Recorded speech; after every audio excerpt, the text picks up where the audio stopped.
कौन से ऐसे संकेत मिलने शुरू हो जाते हैं अगर आपको प्रोस्टेट की समस्या आ रही है? प्रोस्टेट ग्रंथि का बढ़ना जो नॉन कैंसरस है, जो बिना कैंसर के है, और एक है प्रोस्टेट में कैंसर होना। कौन सी उम्र के बाद प्रोस्टेट की समस्या ज्यादा बढ़ती हुई नजर आ रही है? 40 का कट ऑफ माना जाता है, मगर ये कट ऑफ कोई इतना स्ट्रिक्ट कट ऑफ नहीं है। क्या प्रोस्टेट ग्लैंड की समस्या जब हो जाती है तो दवाइयों से इसका इलाज है या सिर्फ मात्र सर्जरी ही इसका उपाय है? प्रोस्टेट में भी ऐसा है, ये भी आहिस्ता आहिस्ता तकलीफ आती है, और इसमें भी जरूरी नहीं है कि हर एक को ऑपरेशन की आवश्यकता हो।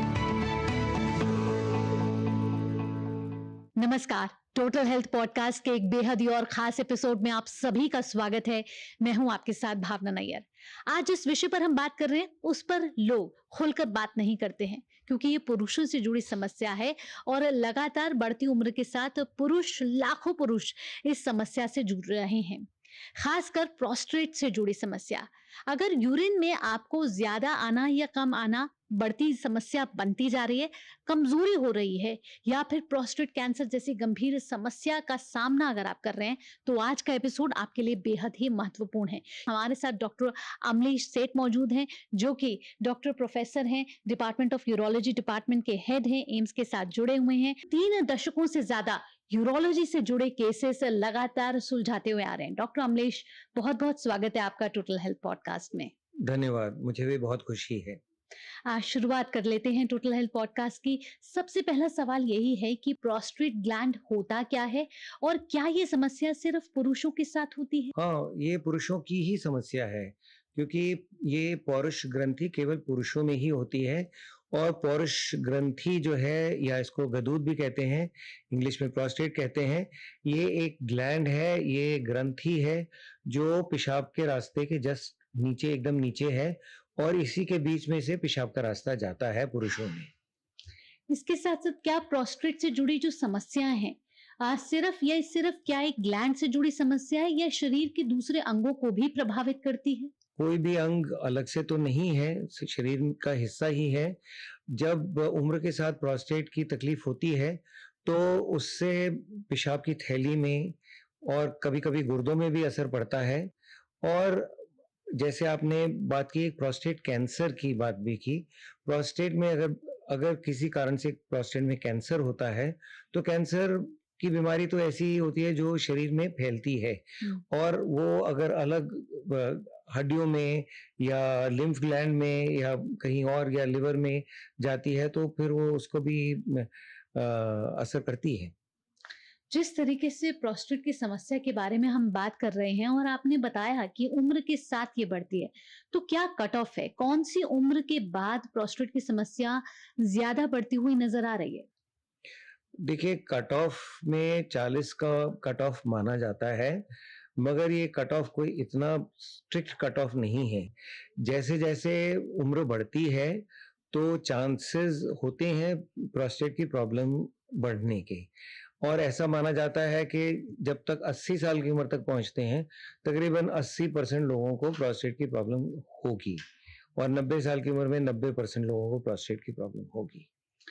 कौन कौन से ऐसे वार्निंग साइंस होते हैं डॉक्टर साहब, जिनको जानना जरूरी है? कौन कौन से ऐसे संकेत मिलने शुरू हो जाते हैं अगर आपको प्रोस्टेट की समस्या आ रही है, जिसे हमें नजरअंदाज बिल्कुल नहीं करना चाहिए? देखिए, प्रोस्टेट की जब हम समस्याओं की बात करते हैं तो हम 2 तरह की समस्याओं की बात करते हैं। एक जो है प्रोस्टेट ग्रंथि का बढ़ना जो नॉन कैंसरस है, जो बिना कैंसर के है, और एक है प्रोस्टेट में कैंसर होना। ये दोनों अलग-अलग समस्याएं हैं, और दोनों जो है जैसे जैसे उम्र बढ़ती है, ये दोनों में से एक या दोनों समस्याओं होने का जो परसेंटेज चांस है वो बढ़ता जाता है। और मगर दोनों के लिए जो टेस्ट है वो अलग है, इलाज अलग है, और जो लाइफ में फर्क पड़ता है वो भी एकदम अलग है। जिस तरीके से हमने संकेत की बात करी, जैसे कि यूरिन कम आना या यूरिन ज्यादा आना या रुक रुक कर आना, क्या ये प्रोस्टेट की समस्या का संकेत है? देखिए, प्रोस्टेट जैसे जैसे बढ़ता है, अगर उसमें पेशाब के रास्ते में रुकावट, क्योंकि प्रोस्टेट का काम क्या है? प्रोस्टेट का काम है प्रोस्टेटिक सिक्रीशन बनाना, ये वीर्य में कंट्रीब्यूट करता है। जो प्रोस्टेट की सिक्रीशंस हैं वो यंग डेज में, जवानी के दिनों में बच्चे पैदा करने के लिए जरूरी होती हैं, क्योंकि वो वीर्य का हिस्सा होती हैं। और जो वीर्य बनाने वाले अंग हैं, जो ग्रंथियां हैं, वो पेशाब के रास्ते के आसपास होती हैं, और वीर्य भी जो है वो पेशाब के रास्ते से ही निकलता है। ठीक। और उम्र के साथ ये वीर्य की आवश्यकता खत्म हो जाए, मतलब बच्चे पैदा करने की आवश्यकता समाप्त हो जाती है। मगर वो अगर बढ़ता जाता है और पेशाब के रास्ते में रुकावट पैदा करता है, तो उससे जो है पेशाब में कई तरह की तकलीफें होती हैं। अब आपने पूछा कि पेशाब ज्यादा आना या कम आना, प्रोस्टेट बढ़ने की वजह से क्या होता है, पेशाब के रास्ते में रुकावट होती है, तो उस वजह से पूरी तरह से पेशाब निकल नहीं पाता है। तो पेशाब नहीं निकल पाता है तो पेशाब की थैली में रह जाता है, तो पेशाब जो है बार बार जाने की तकलीफ होती है।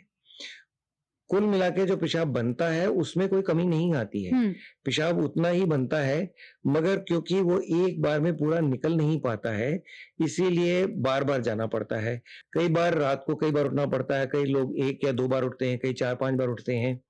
तो ये जो समस्याएं हैं, ये प्रोस्टेट से जुड़ी हुई है। जिस तरीके से डॉक्टर साहब आप बता रहे हैं कि यूरिन ना आना या रुक जाना या रुक रुक कर आना, या उसका प्रवाह साफ से नहीं होना, मतलब पूरी तरीके से वो नहीं निकलना।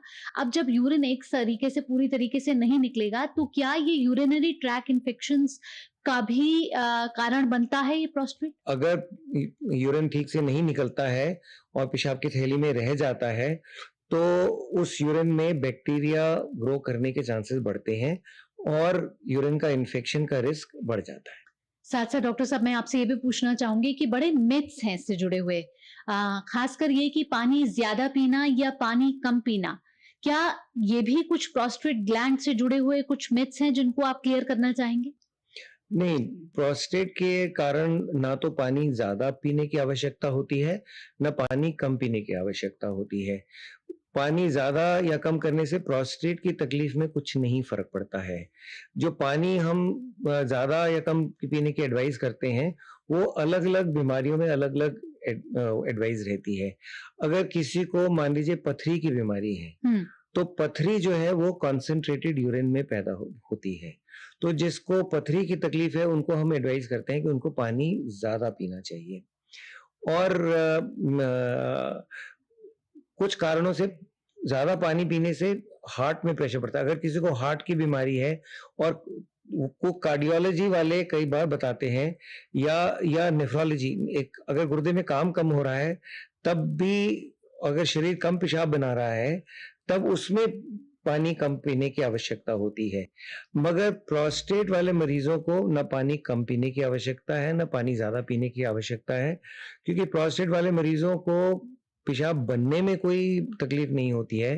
पेशाब की जो मात्रा बनती है वो भी सही बनती है, बस पेशाब निकलने में रुकावट रहती है, तो उसके लिए जो है वो अलग इलाज है। पानी कम करने से या पानी ज्यादा करने से उसमें कोई फायदा नहीं होता। इसके साथ साथ डॉक्टर साहब, एक और सवाल है जो कई लोगों के मन में है, फिजिकल इंटीमेसी का भी कोई कारण है जो प्रोस्टेट पर अफेक्ट करता है?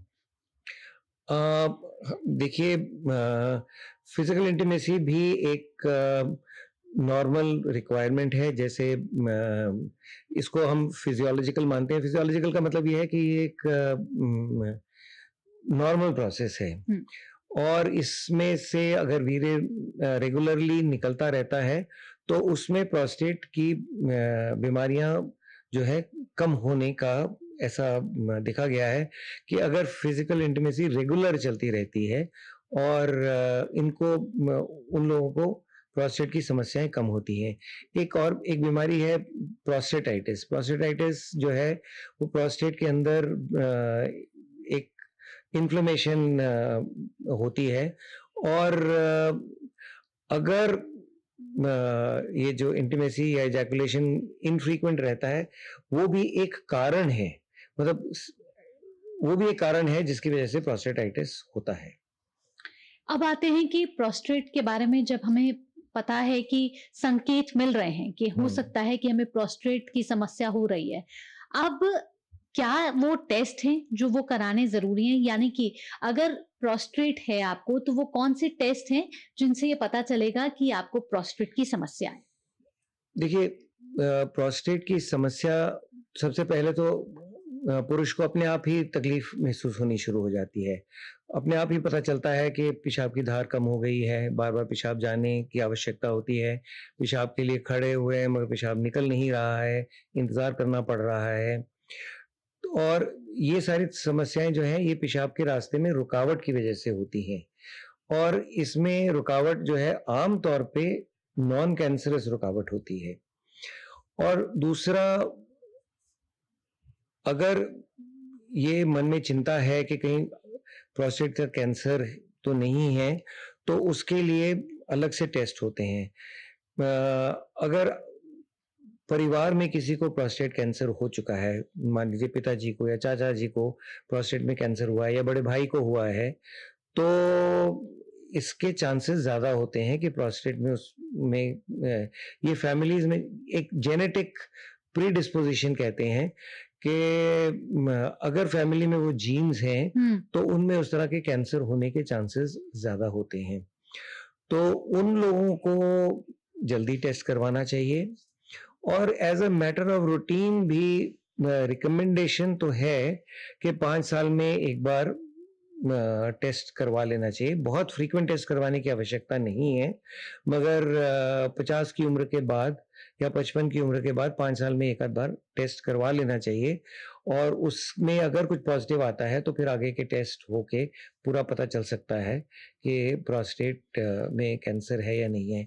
एक और एसोसिएशन जो देखा गया है, वो अगर फैमिली में लेडीज में ब्रेस्ट कैंसर है, तो उस फैमिली में भी पुरुषों में प्रोस्टेट कैंसर का रिस्क जो है वो ज़्यादा देखा गया है। अच्छा। हाँ, वो कुछ जीन्स हैं, बीआरसी जीन्स कहते हैं, BRCA1, BRCA2 genes, breast related cancer genes हैं।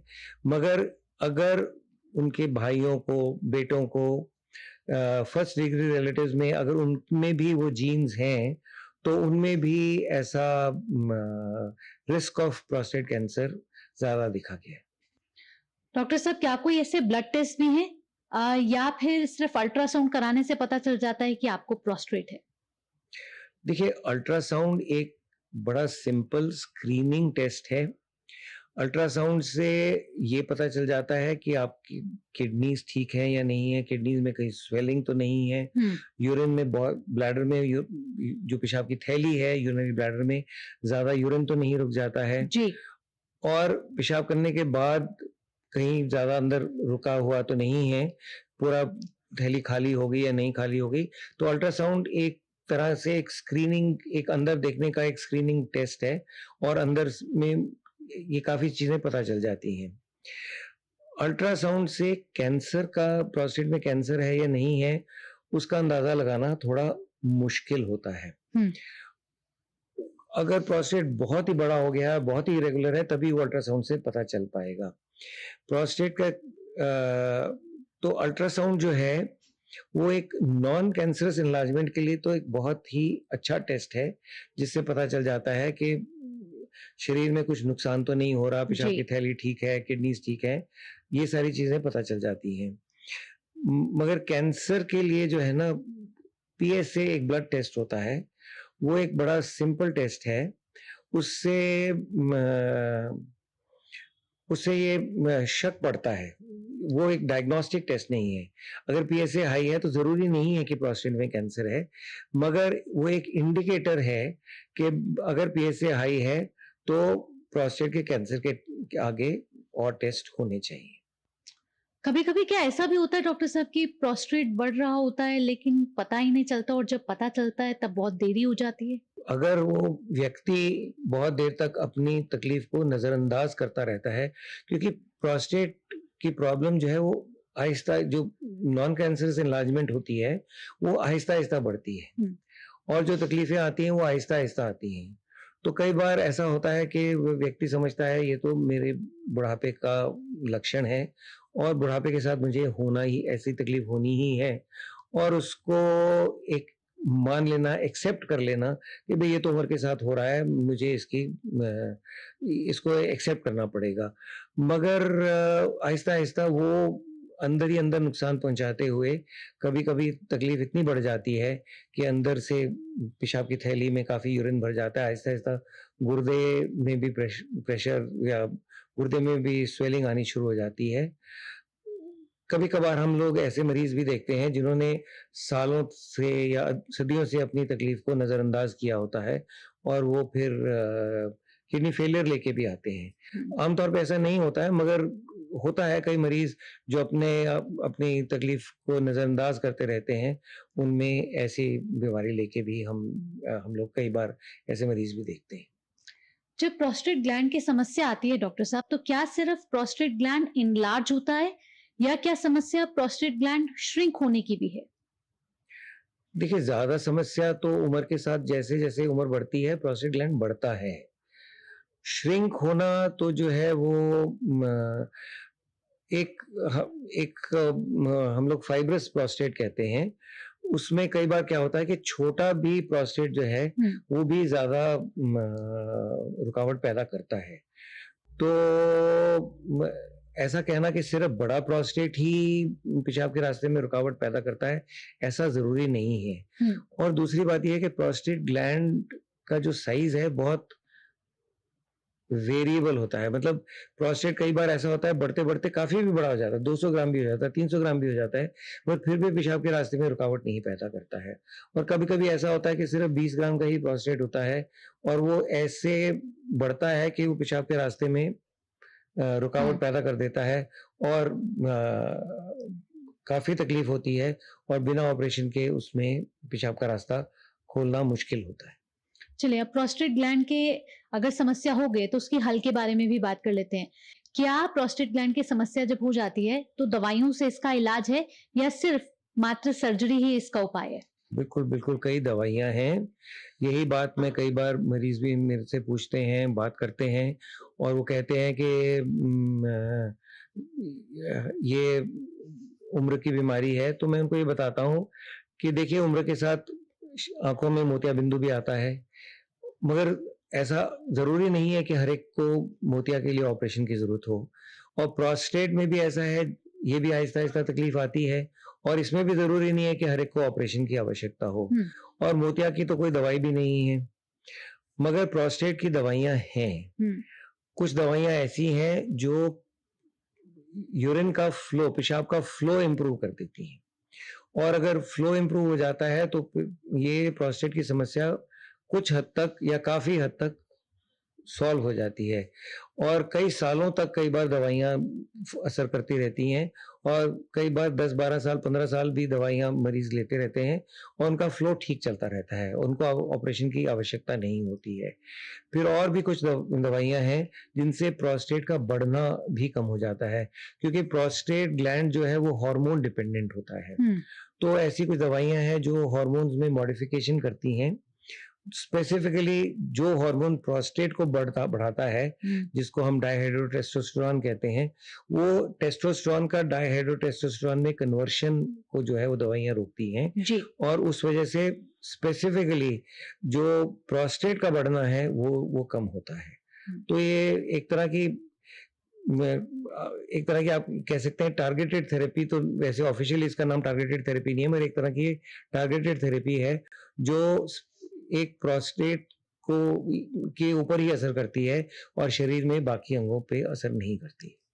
चलिए, आपने बताया कि एक सुखद खबर ये है कि दवाइयों के ज़रिए इसका हल निकाला जा सकता है। लेकिन मान लीजिए अगर सर्जरी कराने की ज़रूरत पड़ती है, तो लोगों को ये भी मन में मंशा होती है कि एक बार जब सर्जरी करा ली, तो क्या फिर से प्रोस्टेट की बीमारी हो सकती है? देखिए, सर्जरी के बाद प्रोस्टेट का दोबारा बढ़ना कभी-कभार होता है, ऐसा नहीं है कि बिल्कुल नहीं होता है, क्योंकि जो हम सर्जरी करते हैं, हम पेशाब के रास्ते दूरबीन से सबसे ज़्यादा ऑपरेशन ये होते हैं।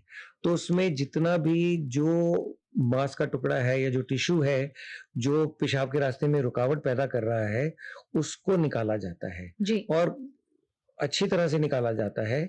मगर एकदम 100% 100% सारा टिश्यू निकालना आवश्यक नहीं होता है। छोटा मोटा टिश्यू छोड़ देने से कोई नुकसान नहीं होता है। मगर कभी कभार क्या होता है, वो छोटा टिश्यू भी आहिस्ता आहिस्ता आहिस्ता बढ़ते हुए अगले 8-10 सालों में 15 सालों में बढ़ के, आमतौर पे ऐसा नहीं होता है मगर कभी कभार ऐसा होता है, तो कुछ लोगों को एक स्मॉल परसेंटेज को दोबारा ऑपरेशन करवाने की आवश्यकता हो सकती है, होती है। चलिए आगे बढ़ते हैं, प्रोस्टेट कैंसर के बारे में भी बात कर लेते हैं। हाँ जी। प्रोस्टेट कैंसर कितना खतरनाक है, कितना ज्यादा ये भारत में इस समय बढ़ता हुआ नजर आ रहा है? देखिए, पूरी दुनिया में लोगों की आयु बढ़ती जा रही है और जैसे जैसे आयु बढ़ रही है तो आयु से रिलेटेड, लॉन्गेविटी से रिलेटेड भी कई प्रॉब्लम्स आ रही हैं। और प्रोस्टेट कैंसर की एक समस्या जो है, ये एजिंग की समस्या भी है। जैसे जैसे उम्र बढ़ती जा रही है, प्रोस्टेट कैंसर के चांसेस बढ़ते जा रहे हैं और पूरी दुनिया में आहिस्ता आहिस्ता प्रोस्टेट कैंसर जो है वो नंबर 1 कैंसर होता जा रहा है। इंडिया में अभी ये नंबर 1 कैंसर नहीं है। इंडिया में काफी लोग तंबाकू खाते हैं और तंबाकू से रिलेटेड जो मुंह का कैंसर है और गले का कैंसर है, ये तंबाकू रिलेटेड कैंसर जो है वो काफी कॉमन है। मगर जैसे जैसे तंबाकू रिलेटेड कैंसर्स कम होते जा रहे हैं, स्मोकिंग कम होती जा रही है, तो लंग का कैंसर कम होता जा रहा है और उम्र बढ़ रही है, तो प्रोस्टेट का कैंसर के प्रिवेंशन के हमारे पास बहुत रास्ते नहीं हैं। तो ये प्रोस्टेट का कैंसर जो है ये नंबर 2 पे ऑलरेडी इंडिया में है और जैसा कि अंदाजा है कि शायद 2040 या 2050 तक इंडिया में ये नंबर 1 पे पहुंच जाएगा और कुछ वेस्टर्न कंट्रीज में ये ऑलरेडी नंबर 1 कैंसर है। रोकने के क्या उपाय हैं डॉक्टर साहब? देखिए, तेजी से फैल नहीं रहा है ये। जैसे जैसे उम्र बढ़ेगी कुछ लोगों में ये कैंसर आएगा। रोकने के लिए उपाय, देखिए ऐसा देखा गया है कि जो लोग कहते हैं स्वस्थ जीवन शैली, जिसको कहते हैं स्वस्थ जीवन शैली करते हैं, तो रेगुलरली फॉलो करते हैं, उनमें सिर्फ हार्ट की समस्या, शुगर की समस्या, ब्लड प्रेशर की समस्या नहीं कम होती है, इवन कैंसर की समस्या भी कम होती है। इवन प्रोस्टेट कैंसर भी ऐसे लोगों में जो स्वस्थ जीवन शैली का बराबर नियमित रूप से फॉलो करते हैं, उनमें ये कैंसर भी कम हुआ है। मतलब पॉपुलेशन बेस्ड स्टडीज में जो है ऐसा भी देखा गया है जी। तो अगर नियमित रूप से व्यायाम करें, फलों सब्जियों का, ताजी सब्जियों का, फलों का सेवन करें, ज्यादा तली हुई चीजें नहीं खाएं, ज्यादा उबली हुई चीजें खाएं और ज्यादा नहीं खाएं, नियमित खाना खाएं, मिक्सचर ऑफ फूड्स खाएं, तो इन चीजों से कैंसर होने के चांसेस कम होते हैं। सब तरह के कैंसर, कोलन कैंसर भी इनमें कम होता है, प्रोस्टेट का कैंसर भी कम होता है। तो ये व्यायाम जी, साफ सुथरा खाना, उबला हुआ खाना खाना, कम तला हुआ खाना और फल फ्रूट खाना, ताजी सब्जियां खाना, ये इन सब चीजों से भी फायदा होता है। जी डॉक्टर साहब, क्योंकि विज्ञान तरक्की कर रहा है, एआई का सहारा साइंस मेडिसिन में भी लिया जा रहा है। अगर यूरोलॉजी डिपार्टमेंट की बात करें, यूरोलॉजी क्षेत्र की बात करें और प्रोस्टेट से जुड़ी समस्याओं की बात करें, तो एआई कितना बड़ा सहायक साबित हो रहा है प्रोस्टेट के केसेस को जानने में या फिर प्रोस्टेट केसेस जो कैंसर से जुड़े हुए हैं उनकी रोकथाम में? एआई तो देखिए हर फील्ड में आता जा रहा है। यूरोलॉजी के फील्ड में भी एआई का यूज बढ़ता जा रहा है। प्रोस्टेट के लिए एआई में कई तरह से एआई को यूज किया जाता है। देखिए, कुछ प्रिडिक्शन मॉडल्स भी हैं, तो उसमें कुछ अलग अलग डेटा फीड करके उससे प्रिडिक्ट किया जा सकता है कि कैंसर के चांसेस कितने ज्यादा हैं या कैंसर कितना फैल के लिम्फ नोड में फैलने के चांसेस कितना है या बोन में फैलने के चांसेस कितना है। फिर इसके अलावा एआई का एक और, अगर मान लीजिए किसी कारण से प्रोस्टेट की बायोप्सी करनी पड़ती है, तो बायोप्सी का इंटरप्रिटेशन जो है वो इतना आसान नहीं है। उसमें एक्सपीरियंस और एक्सपर्टीज की काफी आवश्यकता होती है। जी। तो बायोप्सी का इंटरप्रिटेशन में एआई का रोल काफी आता जा रहा है, और भी कई टेस्ट के इंटरप्रिटेशन में भी एआई का रोल आता जा रहा है। फिर रोबोटिक सर्जरी में भी एआई गाइडेंस जो है वो भी आती जा रही जी। है। और रोबोटिक सर्जरी में अगर इमेजेस जो है पहले फीड कर दी जाती हैं, तो सर्जन को गाइडेंस मिल जाती है कि किस एरिया को कैसे डील किया जाए। इसके साथ साथ क्योंकि अब समय कम बचा है, तो जरूरी ये भी जानना है लोगों को कि वो 5 ऐसे संकेत प्रोस्टेट से जुड़े हुए अगर हों, बिल्कुल भी नजरअंदाज वो ना करें। देखिए, उम्र के साथ अगर पेशाब में रुकावट है, पेशाब बहुत धीमी गति से आता है, पेशाब में आपको बहुत इंतजार करना पड़ता है, या अगर आपको भाग के पेशाब करने जाना पड़ता है और पेशाब छूटने का रिस्क रहता है, या छूट भी जाता है, तो ये सारी समस्याएं जो हैं, ये मतलब ये है कि आपके गदूद जो है आपको काफी परेशान कर रहा है, तो आपको डॉक्टर के पास जरूर जाना चाहिए और टेस्ट करवाने चाहिए। और इसके अलावा अगर फैमिली हिस्ट्री है प्रोस्टेट कैंसर की या ब्रेस्ट कैंसर की, तब उसके लिए स्क्रीनिंग जो है वो भी आवश्यक है। जी। और अगर आप वैसे स्वस्थ हैं और आपकी लाइफ एक्सपेक्टेंसी अच्छी है 10 साल 15 साल, क्योंकि अगर आपको डायबिटीज नहीं है, ब्लड प्रेशर नहीं है, तो लॉन्गेविटी है, तो आप कहीं प्रोस्टेट की वजह से आपको बाद में 10 साल बाद 15 साल बाद प्रॉब्लम ना आए, तो उसके लिए ये ब्लड टेस्ट करवा के, एक सिंपल ब्लड टेस्ट है, पीएसए का ब्लड टेस्ट, कोई इतना मुश्किल टेस्ट नहीं है, और उसमें अगर वैल्यू हाई आती है तो फिर आप आगे डॉक्टर से कंसल्ट करके आगे की टेस्ट करवा सकते हैं। साथ ही साथ डॉक्टर साहब, आखिरी सवाल, मेल्स की रिप्रोडक्टिव लाइफ हेल्दी रहे उसके लिए डाइट कितना बड़ा इंपॉर्टेंट रोल निभाती है? देखिए, डाइट तो हर चीज में इम्पोर्टेंट है। डाइट और फिजिकल एक्टिविटी, ये हर चीज में इम्पोर्टेंट है। Smoking is harmful in all ways. जो स्मोकर्स होते हैं उनमें इरेक्शन की प्रॉब्लम्स, स्पर्म क्वालिटी की प्रॉब्लम काफी अफेक्ट करती है। और जैसे आपने हिंट किया है, डेफिनेटली डाइट, एक्सरसाइज जो है, it is good for reproductive health also, definitely. बहुत बहुत धन्यवाद doctor Amlesh, total health podcast में इतनी जरूरी जानकारी हमारे दर्शकों तक साझा करने के लिए। Thank you. तो टोटल हेल्थ पॉडकास्ट के आज के एपिसोड में इतना ही। अगर आपको भी प्रोस्टेट से जुड़ी कोई समस्या है तो बिल्कुल भी झिझक ना करें, समय के साथ डॉक्टर के पास जाएं, क्योंकि समय के साथ अगर आप डॉक्टर के पास जाएंगे तो समस्या की पहचान हो पाएगी और उसका इलाज भी संभव हो पाएगा। अगर आपको आज का पॉडकास्ट अच्छा लगा है तो अपने परिवारजनों के साथ, अपने प्रियजनों के साथ इसको जरूर शेयर करें। अगले हफ्ते फिर किसी टोटल हेल्थ पॉडकास्ट के साथ आपके समक्ष हाजिर होंगे। तब तक के लिए मुझे और पूरी टीम को दीजिए अनुमति। नमस्कार।